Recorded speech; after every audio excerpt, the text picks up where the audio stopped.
Hi guys, என் பேர் R Abhishek Sundar. Hi guys, என் பேர் ஆர் அடிகளவன். இப்போ வந்து எங்களுக்கு ஒரு சயின்ஸ் கொடுத்துருக்காங்க. என்ன பொலிட்ரி ஃபார்ம் டெய்ரி ஃபார்ம் கொடுத்துருக்காங்க. அதை வந்து நான் ஒரு அட்டைப்பட்டில் செஞ்சுருக்கேன் பாருங்க. ஒரு அழகாக இருக்குன்ட்டு இதுதான் poultry farm dairy farm. Poultry ஃபார்ம்னா இது, டெய்ரி ஃபார்ம்னா இது. பொலிட்ரி ஃபார்ம்னா அது வந்து ஒரு கோழி பண்ணை வச்சுக்கோங்க. இப்போ டெய்ரி ஃபார்ம் வச்சுக்கோங்களேன், அது ஒரு மாட்டு பண்ணை. பொலிட்ரி ஃபார்மில் அதிகமாக எக்கு தான் நிறைய இருக்கும். பிராய்லர் கோழியில் அதிகமாக முட்டை போடாது. அது வந்து மீட்டுக்கு தான் உதவும்.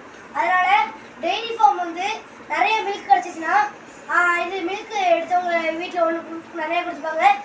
இன்னொன்று பக்கத்தில் வீடு இருந்துச்சுன்னா அவங்களுக்கு கொடுத்துப்பாங்க, இல்லை வேறு வில்லேஜ் கொடுப்பாங்க. மிச்சம் இருக்கிற மில்க் வச்சு இது மிச்சம் இருக்கிற மில்க் வச்சு பன்னீர், கேர்டு அந்த மாதிரி நிறையா பண்ணுவாங்க.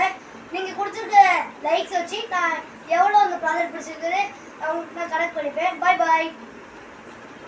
ஹாய் கைஸ், நாங்கள் இந்த ப்ராடக்ட் பிடிச்சுன்னா நாங்கள் பேக் பண்ண சப்ஸ்கிரைப் பண்ணுறீங்க. இது எங்கள் அண்ணன் இந்த ப்ராடக்ட்ஸ்